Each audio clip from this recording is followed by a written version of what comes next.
10 বছরের প্রেম শেষে সেরেছিলেন বাগদান। একটা সময় সেরেছিলেন বিয়ে পর্বও। নুসরাত ফারিয়া তার সেই সম্পর্ক শেষ হওয়ার ঘোষণা দিয়েছেনও 2 বছরের বেশি সময় হতে চলছে। এরপরও অবশ্য ফারিয়াকে নিয়ে একাধিকবার প্রেমের গুঞ্জন শোনা গেছে। চলতি বছরের মাঝামাঝি চলচ্চিত্রের আলোচিত তারকা জায়েদ খানের সঙ্গেও প্রেমের গুঞ্জন শোনা গেছে তার। জায়েদ তখন দুজনের সম্পর্কের কথা পরিষ্কার করে জানান, তাদের মধ্যে কোনো প্রেমের সম্পর্ক নেই। কিছুদিন ধরে ফারিয়াকে নিয়ে আর শুধু প্রেমের গুঞ্জন নয়, বিয়ের খবর পর্যন্ত গড়িয়েছে।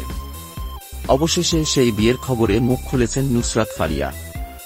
আজ রোববার সকালে নিজের ফেসবুক পেজে বিয়ের গুঞ্জন প্রসঙ্গে জানিয়েছেন, বিয়ে নিয়ে যে মাঝে মধ্যে মাতামাতি হয়, এ ধরনের খবর দেখতে তার ভালোই লাগে।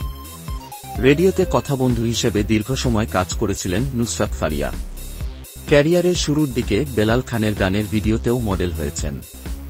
একটা সময় উপস্থাপনা ও মডেলিংয়ের অধ্যায় পেরিয়ে নুসরাত ফারিয়া চলচ্চিত্রে অভিনয় শুরু করেন। বাংলাদেশ ভারত যৌথ প্রযোজনা চলচ্চিত্র আশিকি দিয়ে আলোচনায় আসেন ফারিয়া।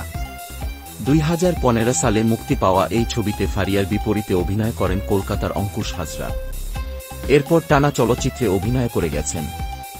মুজিব একটি জাতির রূপকার চলচ্চিত্রে সাবেক প্রধানমন্ত্রী শেখ হাসিনার চরিত্রে অভিনয় করে সবচেয়ে বেশি আলোচনায় আসেন। ছাত্র জনতার অভ্যুত্থানের পর নতুন কোনো চলচ্চিত্রে অভিনয়ের খবরে পাওয়া যায়নি ফারিয়াকে। তবে এর মধ্যেই প্রেম ও বিয়ের গুঞ্জনে আলোচনায় এসেছেন এই ঢালিউড তারকা। বিয়ের খবর প্রসঙ্গে নিজের অবস্থান পরিষ্কার করে নুসরাত ফারিয়া তার ফেসবুক পোস্টে লিখেছেন, জীবনটা সোশ্যাল মিডিয়ার মতো সহজ হলে ভালোই হতো, কিন্তু বাস্তবতা অনেক অন্যরকম। তাই আপাতত আমার জন্য পাত্র না খুঁজলেও চলবে।